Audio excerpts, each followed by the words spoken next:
Hello friends, स्वागत है आपके अपने यूट्यूब चैनल श्लोक स्टडी क्लासेस में। तो हम पढ़ रहे थे क्लास 10th का मैथ का चैप्टर नंबर पहला, जिसका नाम है वास्तविक संख्याएं। और इस चैप्टर की ये होने वाली है तीसरी क्लास, और जिसमें हम करेंगे प्रश्नावली 1.2। कौन सी प्रश्नावली बेटा? 1.2। 1.2 प्रश्नावली को अपन सॉल्व करेंगे।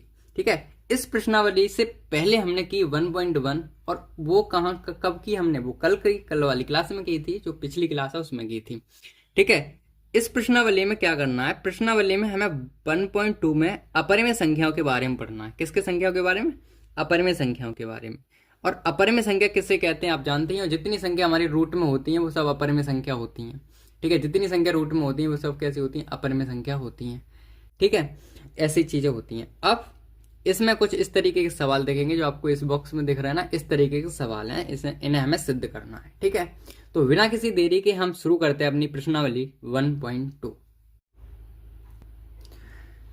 तो हमारा प्रश्नावली 1.2 का पहला प्रश्न है, वो आपके सामने जस्ट दिख रहा है कि सिद्ध कीजिए कि √5 एक अपरिमेय संख्या है। और मोस्ट आईएमपी प्रश्न है, मोस्ट आईएमपी प्रश्न है। ये हर साल पेपर में आता है, आपके बोर्ड एग्जाम में हर साल ही पूछा जाता है।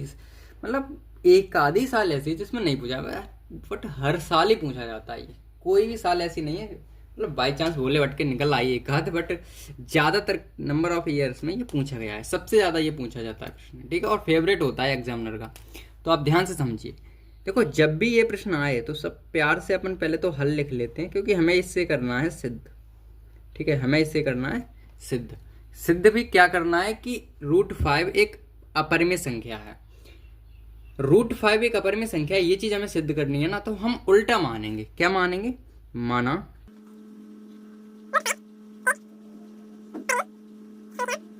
ठीक है, तो हमें उल्टा मानना है। क्या मानना है? उल्टा। हमने इसमें किया था हमें इसमें क्या सिद्ध करना था कि अपरिमेय संख्या है, लेकिन हम इसको उल्टा मान लिया। हमने क्या कि माना √5 एक परिमेय संख्या है, इसको मैंने उल्टा करके मान लिया। ठीक है, मतलब अपरिमेय पूछा है लेकिन हमने परिमेय माना है। अब जब परिमेय मान लिया हमने, तो हम इसको लिख सकते हैं √5 को P/Q के रूप में हम लिख सकते हैं, क्योंकि परिमेय संख्या वही होती है जिन्हें हम P/Q के रूप में लिख सकते हैं। वही होती है परिमेय संख्या। जहां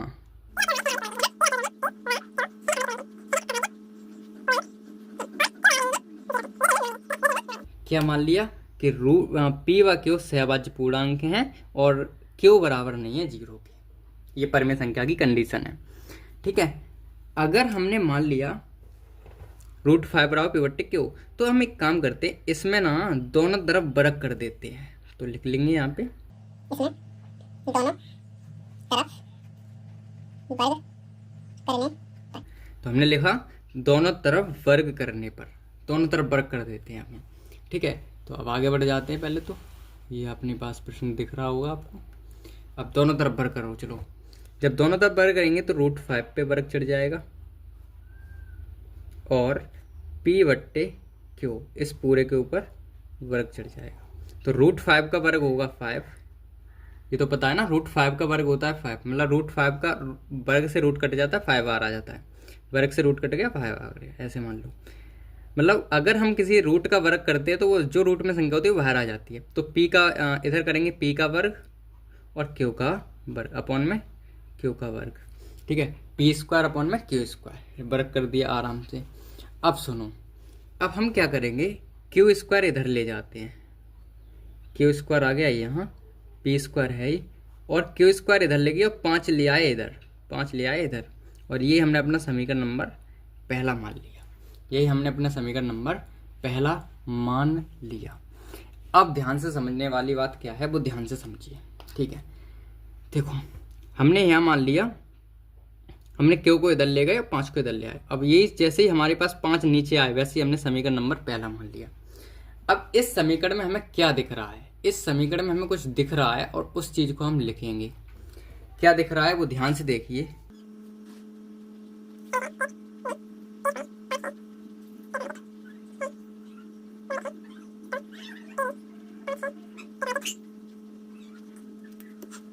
ठीक है, तो हमने क्या लिखा? हमने समीकरण 1 में देखा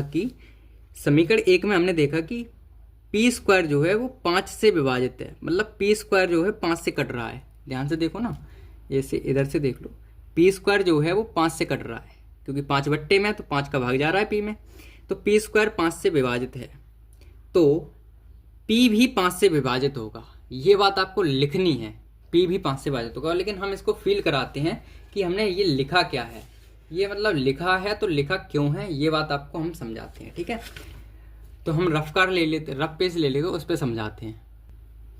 तो हमने ले लिया एक रफ पेज और इस पे हम समझाते हैं वो चीज़ जो हमने लिखी। हमने लिखी थी क्या, हमने लिखी थी क्या,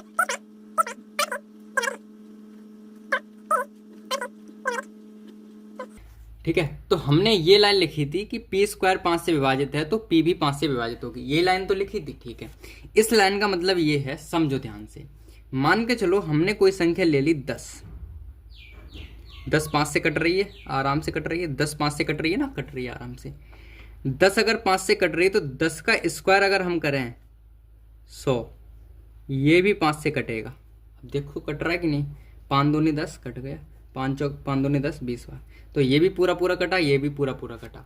तो यही बात का ये मतलब है कि जो संख्या p जो है, जो संख्या 10 5 से जो संख्या कट रही है उस संख्या का वर्ग भी 5 से कटेगा। जैसे कि हम एक और ले लेते हैं, जैसे मान के चलो 5 से हमारी संख्या कट जाएगी, 10 तो मैंने मान ली, 10 के बाद 15 मान लो 5 से कट जाएगी, तो 15 का वर्ग जो होता है वो 225 होता है, ये भी 5 से कटेगा, ये 5 से कटेगा तो ये भी 5 से कटेगा, तो 5 15 5 चौक 20 55 25, ठीक है, ये भी कट गया।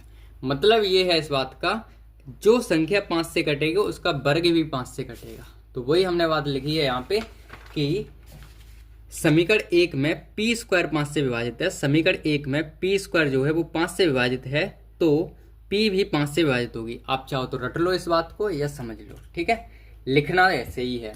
तो पी स्क्वायर 5 से विभाजित है तो पी भी 5 से विभाजित होगी, ये लिख लिया अपन ने। ठीक है, अब सुनो मेरी बात ध्यान से, ध्यान से सुनना, ध्यान से बेटा, ध्यान से सुनो। तो अब हम करेंगे, हमने यहाँ पे देखो क्या है हमारे इस, यहाँ पे ध्यान देना, समीकरण 1 में, समीकरण 1 में 5 है और p है, 5 है और 5 के ऊपर कौन है, p है, 5 है और 5 के ऊपर कौन है, p है, 5 है और 5 के ऊपर कौन है, p है, 5 है और 5 के ऊपर कौन है, p है। तो ये ले लेते हैं, पुनः माना, क्या माना सर, पुनः हम एक चीज मानेंगे, यहाँ 5 है और p है, तो p जो है उसको बराबर मान लेते हैं, p को बराबर मान लेते 5, और अपनी तरफ से a या b में कुछ भी मान लो, a मान लो, b मान लो, c मान लो, कुछ भी मान लो। कैसे मानना, ध्यान से समझो, या माना कहाँ से हमने, वो भी आपको समझ में आना चाहिए, कहाँ से माना हमने तो p है ऐसे कि ऐसे, p बराबर 5, p बराबर 5, मतलब जो ऊपर होगा उसके बराबर नीचे वाला, p तो हमेशा ही आएगा यहाँ पे, p और जितने अंक नीचे, 5 है तो 5, 6 है तो 6, 7 है तो 7, वैसे ही अगर 5 है तो 5 ए मानेंगे, 6 है तो 6 ए मानेंगे, 7 है तो 7 ए मानेंगे, तो p बराबर 5 है, p बराबर 5 है, ऐसे मान लिया। ठीक है, अब मेरी बात सुनो, ठीक है, इतने मान लिया। अब ये p का मान हम समीकरण 1 में रखेंगे, p का मान समीकरण 1 में रखेंगे, तो ये बात लिख देते हैं। तो हमने एक बात लिखी कि p का मान समीकरण 1 में रख दिया, रखने पर तो p का मान समीकरण 1 में रखते हैं, देखो कैसे रखेंगे। तो p का मान समीकरण 1 में रखना है, समीकरण 1 हमारे पास ये रहा, ध्यान से देखो, ये रहा समीकरण 1, दिख रहा है ना आपको, समीकरण 1 ये रहा। तो यहाँ देखो क्यू स्क्वायर है बराबर p की जगह पे 5a, p की जगह पे 5a, तो 5a का स्क्वायर तो है ही, उस पर p स्क्वायर है ना, तो p स्क्वायर, और बट्टे में 5 है। सुनो मेरी बात, देखो p का मान 5 ही माना था, कैसे माना वो आपको बता दिया। p का मान समीकरण 1 में रखा, समीकरण 1 था मेरे पास क्यू स्क्वायर, तो क्यू स्क्वायर आ गया, बराबर का बराबर आ गया, p की जगह पे 5a आ गए और स्क्वायर का स्क्वायर आ गया, 5 का 5 आ गया। ठीक है, आगे देखो, ध्यान से समझना है बेटा, ध्यान से। ये प्रश्न जो है ना सीधा 4 से 5 नंबर का आता है, ध्यान से समझने वाली बात है इसमें। तो यहाँ पे देखो क्यू स्क्वायर बराबर 5 का स्क्वायर 25, a का स्क्वायर a स्क्वायर अपॉन में 5, तो क्यू स्क्वायर बराबर आ गया मेरे पास, दिख रहा है नहीं, तो नीचे कर लेते हैं ना, क्यू स्क्वायर हमें दिख गया, 5 से कट गए 5 बार, 5a²। तो यहाँ से आ गया a बराबर q/में, ये 5 नीचे लाए तो हमारे पास a² आ गया। ये समीकरण बन गया मेरे पास 2। ठीक है, ये हमारे पास समीकरण बन गया 2। ये जो a² था और 5 थे, 5 इसके क्यू के नीचे ले आए। अब आपको एक देखो मज़ेदार चीज़ बताएं, आप समीकरण 1 और 2 को चेक कीजिए। समीकरण 1 को चलो एक बार लाइन लिख देते हैं, तभी चेक कराते हैं। वो लाइन लिखनी क्या है वो लिख लेते हैं। हमें यहाँ पे लिखनी है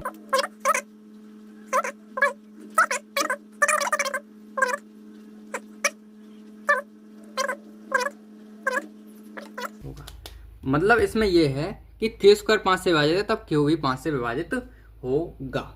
ये बात समझ में आ गई। ये चीज हमने ऊपर लिखी थी। अब देखो लिखी कैसे वो देखो, यहाँ q के नीचे 5 है तो अब की बार q² 5 से विभाजित है, q² 5 से विभाजित है तो q भी 5 से विभाजित होगा। मैंने समझाई थी ये बात। तो अब समीकरण 1 व 2 को दिखाते हैं आपको निगाह में। हाँ, एक फ्रेम में तो नहीं आएंगे ये दोनों, पर फिर भी इतना दिमाग तो है ही आप में। ध्यान से सुनो, देखो यहाँ पे p² के नीचे 5 है और समीकरण 2 में q² के नीचे 5 है, यानी कि p के नीचे भी 5 आ गया, q के नीचे भी 5 आ गया। ठीक है, q के नीचे भी 5 आ गया, p के नीचे भी, यानी कि q भी 5 से कट रहा है और p भी 5 से कट रहा है। q भी 5 से कट रहा है और p भी 5 से कट रहा है। ठीक है, ये बात आपको ध्यान रखनी, p भी 5 से कट रहा है, q भी 5 से कट रहा है। ठीक है, जब ये दोनों ही कट रहे हैं आपस में तो ये सहवाज संख्या तो नहीं होगी। तो हम लिखेंगे अगली लाइन, अगले पेज पर, ध्यान से समझिएगा उसको। तो अब हमने अगला पेज ले लिया और इसमें क्या करना है वो समझिए। देखो अब तक हमने समीकरण बना लिए 2। कौन कौन से समीकरण बना लिए? पहला और दूसरा। पहले और दूसरे से हमें 2 चीज दिखी कि समीकरण 1 व 2 से, यहाँ लिख,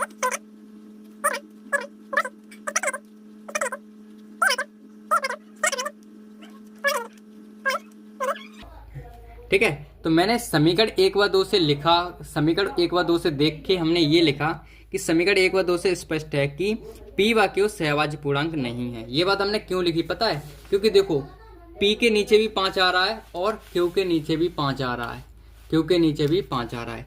तो 5 यानी कि p भी 5 से कट रहा है, q भी 5 से कट रहा है। लेकिन सहवाज्य पूर्णांक की कंडीशन क्या होती है? उसका मासा 1 होना चाहिए, यानी कि वो केवल 1 से कटनी चाहिए। ठीक है, या खुद से या 1 से। ठीक है, लेकिन ये तो 5 से कट रही है। तो फिर हम समीकरण 1 व 2 से स्पष्ट कह रहे हैं कि समीकरण 1 व 2 से स्पष्ट है कि p² p व q सहअभाज्य पूर्णांक नहीं है।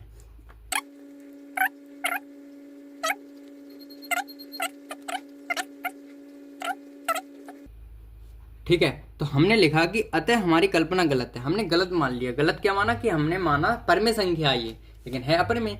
तो परमेय संख्या और वो भी सहअभाज्य पूर्णांक, सहअभाज्य पूर्णांक तो नहीं है क्योंकि p व q सहअभाज्य पूर्णांक नहीं है। अतः हमारी कल्पना गलत है और अतः √5 एक अपरिमेय संख्या है।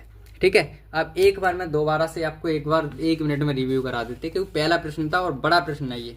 तो ध्यान से समझिए इस प्रश्न को। देखो अपना प्रश्न ये था कि माना कि परमेय संख्या सिद्ध कीजिए कि √5 एक अपरिमेय संख्या, ये हमें सिद्ध करना है। ठीक है, ये सिद्ध करना था।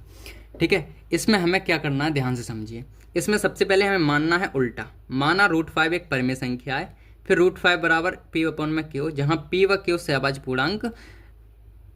पूर्णांक है, क्यों नहीं है 0। दोनों तरफ हम वर्ग करेंगे, 5 √5 का वर्ग और p/q का वर्ग। √5 का स्क्वायर करेंगे 5 आएगा, p²/q स्क्वायर, q स्क्वायर इधर ले जाएंगे और 5 इधर ले आएंगे, तो q² बराबर p²। ये समीकरण पहला बना देंगे। इस समीकरण से हमें देखने को मिल रहा है कि समीकरण 1 में p² 5 से विभाजित है तो p भी 5 से विभाजित होगा। फिर हमने तुरंत पुनः मान लिया, क्या माना? पुनः माना p बराबर 5 है। p बराबर 5 है कैसे माना? कि हमारे पास p है और 5 है, इकट्ठे है ना। p बराबर 5, a अपनी तरफ से p बराबर 5 है। p का मान समीकरण 1 में रख दिया। समीकरण 1 मेरे पास ये रहा। समीकरण 1 में q² आ गया, p की जगह पे 5 है और स्क्वायर में 5 आ गया। 5 का स्क्वायर 25, 25 से 5 काटा 5 है, 5a² हो गया। 5a² बराबर q। तो हमने क्या किया? q के नीचे भी 5 ले आए। यहाँ पर भी हमें समझ में आ गया कि समीकरण 2 में q² 5 से विभाजित है तो q भी 5 से विभाजित होगा। इस बात से हमें समझ में ये आए कि दोनों 5 से अगर संख्या कट रही हैं तो अतः समीकरण 1 व 2 से स्पष्ट है कि q व p व q सहअभाज्य पूर्णांक नहीं है। अतः हमारी कल्पना गलत है। अतः √5 एक अपरिमेय संख्या है। ये हमारे पास हो गया फुल सॉल्यूशन। ठीक है, इस तरीके से हमें पूरा सॉल्यूशन करना था। अब अगर रूट 5 की जगह पे रूट 3 आ जाता, रूट 2 आ जाता, रूट 7 आ जाता, रूट 11 आ जाता, या कुछ भी आ जाए, तो केवल और केवल यहाँ रूट 5 की जगह पे रूट की संख्या बदल जाएगी और सॉल्यूशन पे कोई फर्क नहीं पड़ेगा। ठीक है, यानी कि अगर रूट 3 होता तो यहाँ पे रूट 3 आ जाता, यहाँ रूट 3 आ जाता, यहाँ रूट 3 आ जाता, यहाँ 3 आ जाता, यहाँ 3 आ जाता, यहाँ 3 आ जाता, यहाँ 3 आता, यहाँ 3 आता, फिर यहाँ पे 3 आ जाता, यहाँ 3 आ जाता, यहाँ 3 आ जाता, फिर यहाँ 3 का स्क्वायर 9 और यहाँ 3, 3 का 9, यानी कि 3 आ जाता, यहाँ पे 3 आ जाता, यानी कि पूरे में 3 हो जाता। ठीक है, तो इस तरीके से आप इसी फॉर्मेट को कॉपी कर लीजिए और आप रूट 3, रूट 7 और रूट 11 के करके करने की कोशिश कीजिए। ठीक है, तो अपन बढ़ते हैं, ये प्रश्न हो गया कंप्लीट सॉल्व। अपन बढ़ते हैं अपने अगले प्रश्न की तरफ, जो है हमारे पास दूसरा प्रश्न। तो अगला प्रश्न आपको दिख रहा है हमारे सामने डरा हुआ, डराइए एक तरह से उल्टा सीधा। तो इसमें ये कह रहे हैं, दूसरा प्रश्न है, इसमें ये कह रहे हैं कि सिद्ध कीजिए कि 3 + 2 रूट 5 एक अपरिमेय संख्या है। इसको हमें सिद्ध करना है कि 3 + 2 रूट में 5 एक अपरिमेय संख्या है, इसे सिद्ध करना है। अब देखो मैं प्रश्न को हटा देता हूँ और सॉल्यूशन शुरू करता हूँ। आप प्रश्न लिख लीजिए, ठीक है, सॉल्यूशन शुरू करता हूँ। तो सबसे पहले मैं इसे हटा लेता हूँ इधर साइड से और अपन करेंगे सॉल्यूशन शुरू यहाँ से। ओके, तो यहाँ से हम लिख लेते हैं इसे हल।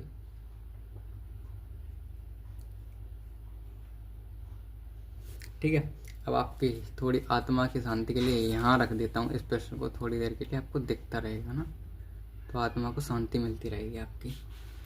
ठीक है, तो यहाँ पे देखिए, यहाँ से अपन सॉल्व करेंगे। तो ध्यान से ये समझो कि हमें सिद्ध क्या करना है, 3 + 2 रूट में 5 एक अपरिमेय संख्या है, ये हमें सिद्ध करना है। तो हम इसे मानेंगे,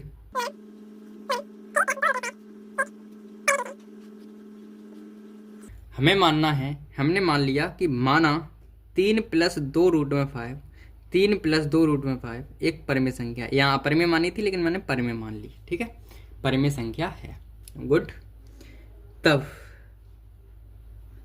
तब हम कह सकते हैं कि 3 + 2 रूट में 5 बराबर P/Q कह सकते हैं ना। जब रूट में है, जब परिमेय संख्या हमने मान ली तो इसे P/Q के रूप में मान सकते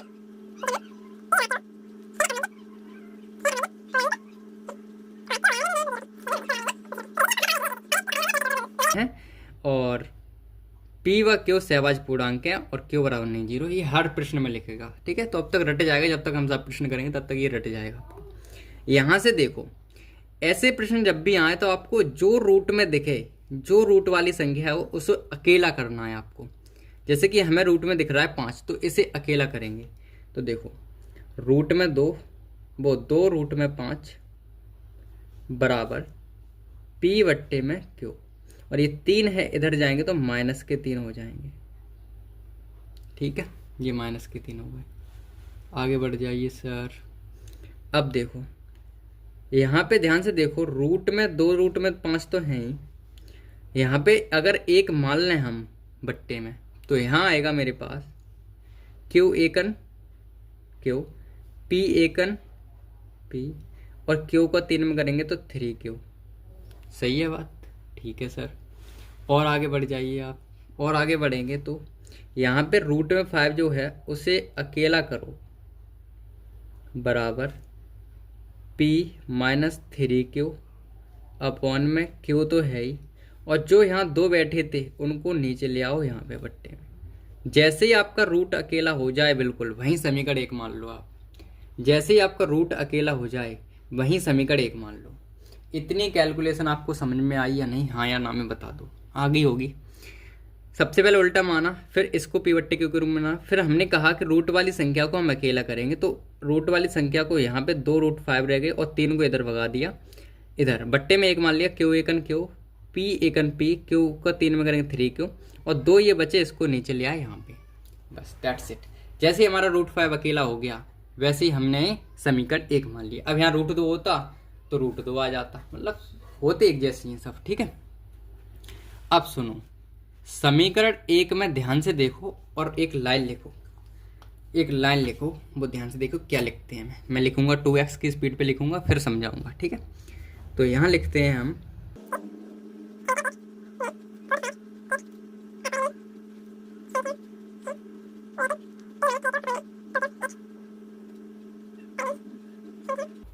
है, ठीक है। तो हमने क्या लिखा, हमने समीकरण 1 को देखा, और देखा क्या, समीकरण 1 में √5 एक अपरिमेय संख्या है, जो रूट में होती है वो अपरिमेय संख्या होती है। तो √5 एक अपरिमेय संख्या है, लेकिन p-3q अपॉन में 2q, p-3q अपॉन में 2q एक परिमेय संख्या है, क्योंकि ये बट्टे के रूप में तो परिमेय संख्या है, ठीक है। ये बात हमें समझ में आएगी कि ये √5 एक अपरिमेय संख्या है, लेकिन p-3q अपॉन में 2q एक परिमेय संख्या है। जब ये परिमेय संख्या है तो हमने क्या माना, ये तो हम एक चीज जानते हैं क्या। तो हम फिर एक लाइन लिखेंगे, यहाँ पे ध्यान से समझिए क्या लिखेंगे,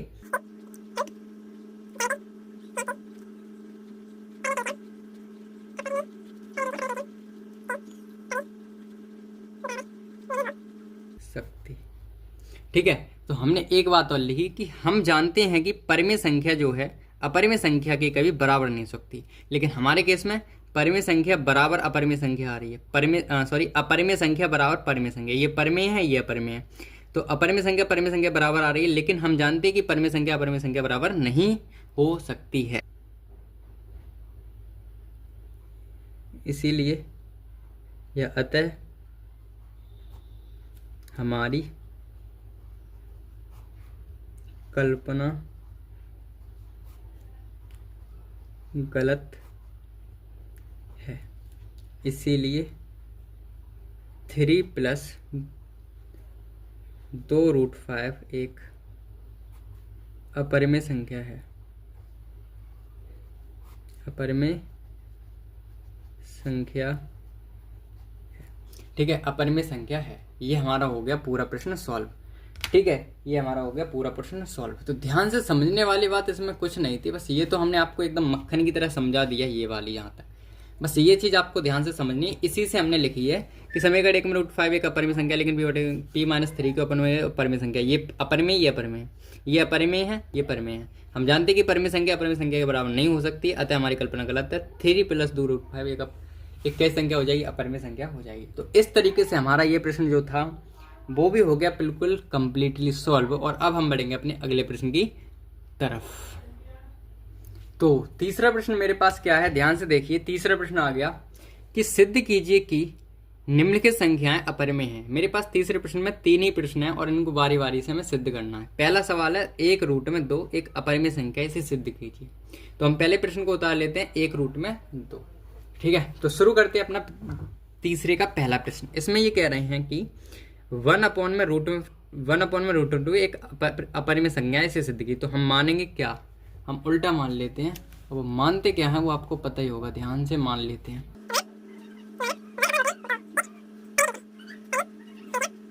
उल्टा माना मैंने, परिमेय का अपरिमेय का परिमेय मान लिया।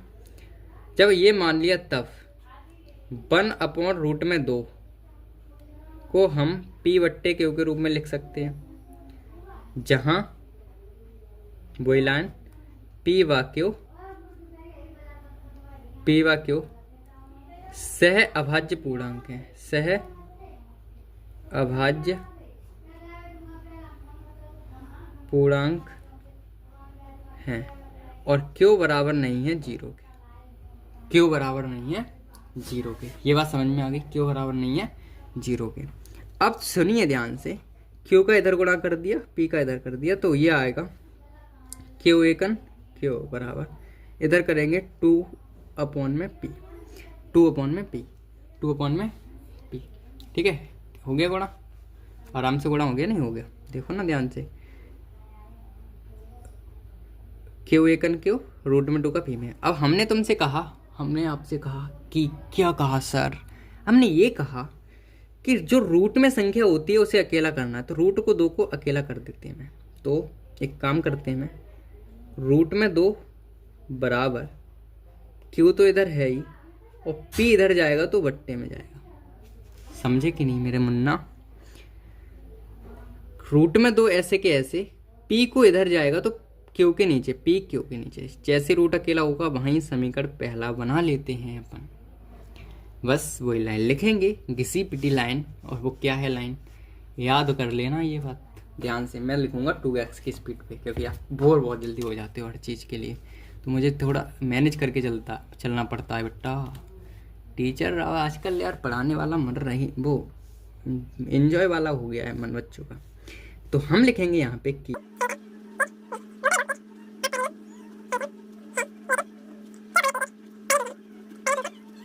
परिमेय संख्या है। हमने माना कि समीकरण एक में रूट में 2 एक अपरिमेय संख्या, रूट वाली संख्या अपरिमेय होती है, रूट में 2 एक अपरिमेय संख्या, लेकिन क्यू अपॉन में पी एक परिमेय संख्या है। हम जानते हैं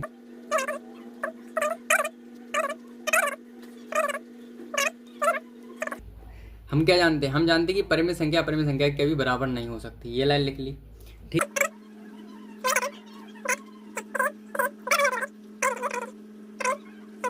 ठीक है, हम जानते हैं कि परिमेय संख्या अपरिमेय संख्या के बराबर नहीं हो सकती है, अपरिमेय संख्या। ठीक है, तो हमने समीकरण 1 को देख के लिखा, क्या लिखा सर, कि समीकरण 1 में रूट में 2 एक अपरिमेय संख्या है, लेकिन पी अपॉन में क्यू एक परिमेय संख्या है। हम जानते हैं कि परिमेय संख्या अपरिमेय संख्या के बराबर नहीं हो सकती, ये लाइन तो वही है। हम जानते हैं कि परिमेय संख्या अपरिमेय संख्या के बराबर नहीं हो सकती है, अतः हमारी कल्पना गलत है। इसीलिए 1 अपॉन रूट में 2 एक परिमेय नहीं अपरिमेय संख्या है। ठीक है, तो इस तरीके से आपका ये जो प्रश्न था वो हो गया, ये आपको दिख रहा होगा पूरे फ्रेम में, ये हो गया कंप्लीटली सॉल्व। तो अब हम बढ़े अपने अगले प्रश्न की तरफ। तो अपना दूसरा प्रश्न ये रहा कि सिद्ध कीजिए, ये रहा 7 रूट में 5, इसको हमें सिद्ध करना है कि अपरिमेय संख्या है। ठीक है, तो जल्दी से लिख लेते हैं। माना 7 रूट में 5 एक परिमेय संख्या है, परिमेय संख्या है, ये मान लिया। तब 7 अपॉन में रूट में 5 बराबर पी बट्टे क्यू, जहाँ पी व क्यू से अभाज्य पूर्णांक है, से अभाज्य पूर्णांक है। क्यू बराबर नहीं है 0 के, क्यू बराबर नहीं है 0 के। ये बात आपको समझ में आ गई, क्यू बराबर नहीं है 0 के, ये चीज़ समझ में आ गई। ओके, अब यहाँ पे रूट वाली संख्या को अकेला हम अगर करें तो रूट में 5 तो है ही, बराबर पी अपॉन में क्यू है, और ये 7 हैं उनको ले आओ नीचे, और ये हमारा समीकरण पहला बन गया। यहाँ पे वो समीकरण बन गया कि रूट में 5 जो है अकेला हो गया, और पी अपॉन में 7 क्यू एक परिमेय संख्या बन गई। यहीं वही लाइन लिख ली है हमें जो लिख रहे थे अब तक, तो लिख देते हैं 2x की स्पीड पे, आपको बाद में पढ़ के सुना देंगे, और अब तक तो याद भी हो गई होगी कि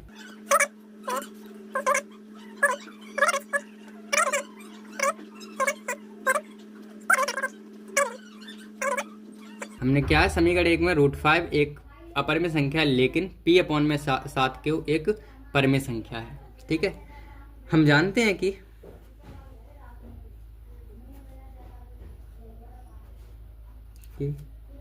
परिमेय संख्या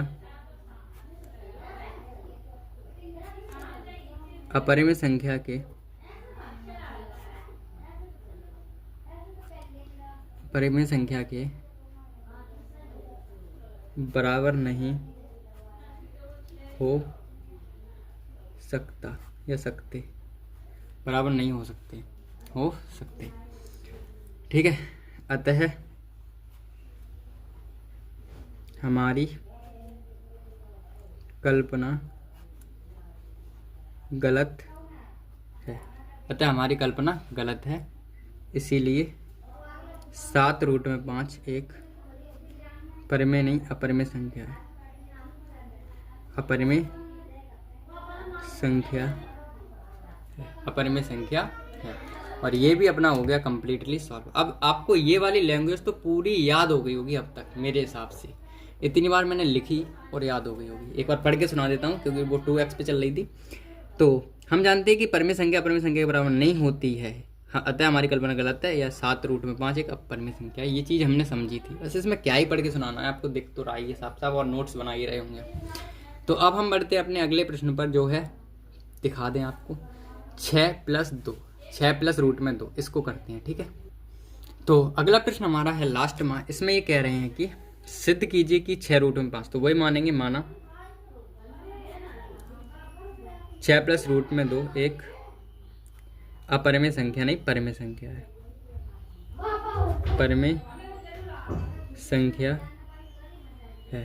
ठीक है, माना 6 प्लस 2 रूट में 2 एक परिमेय संख्या है, उल्टा मान लिया। तब 6 प्लस रूट में 2 बराबर पी बट्टे क्यू के रूप में, इसे हमने पी बट्टे क्यू के रूप में मान लिया, जहां पी व क्यू सहअभाज्य पूर्णांक है, सहअभाज्य पूर्णांक है, और क्यू बराबर नहीं है 0। ठीक है, पी बराबर नहीं है, क्यू बराबर नहीं है 0।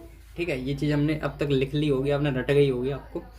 ठीक है, यहाँ पे रूट वाली संख्या को अकेला करेंगे तो रूट में 2 बराबर पी माइनस 6 को इधर ले जाएंगे, इधर माइनस के, तो रूट में 2 बराबर क्यू एकन क्यू पी एकन पी 6 क्यू। ये समीकरण बना पहला, ये समीकरण बन गया पहला। ये चीज़ तो आपको समझ में आ ही रही होगी कि रूट वाली संख्या हमेशा अकेली करनी है आपको। तो रूट ये आ गए अकेले, 6 को इधर ले गए माइनस में, क्यू एकन क्यू पी एकन पी 6 क्यू इधर आ गए। ठीक है, अब सुनो समीकरण 1 में देखो, समीकरण 1 में समीकरण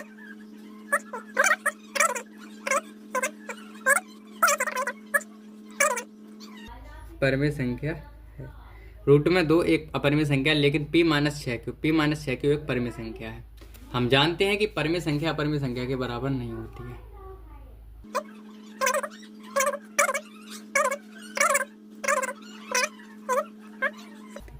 हम जानते हैं कि परिमेय संख्या अपरिमेय संख्या के बराबर नहीं हो सकती, इसीलिए अतः हमारी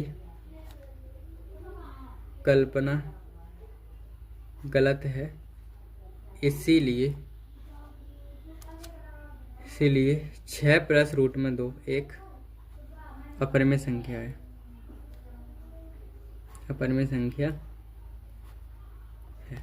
ठीक है, इस तरीके से हमने ये प्रश्न भी अपना कंप्लीटली सॉल्व कर लिया। ठीक है, तो हमने इसमें लिखा, क्या लिखा कि सबसे पहले हमने समीकरण 1 में देखा कि रूट में 2 एक अपरिमेय संख्या है, लेकिन p माइनस 6 क्यू अपन में क्यू, p माइनस 6 क्यू अपन में क्यू एक परिमेय संख्या है।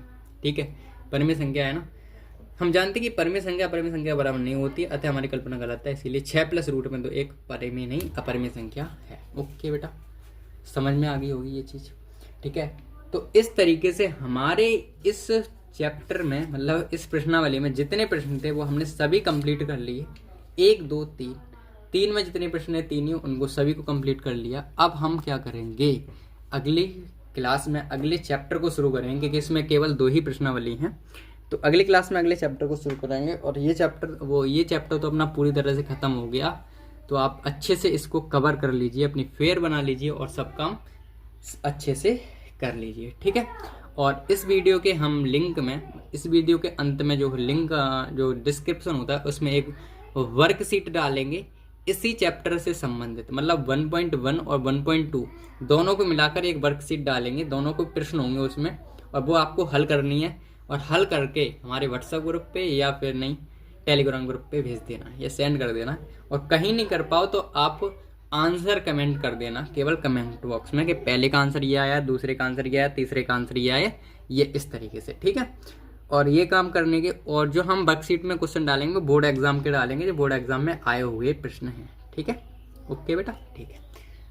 तो अभी के लिए तो बस इतना ही करते हैं, मिलते हैं अगली क्लास में, तब तक के लिए बाय।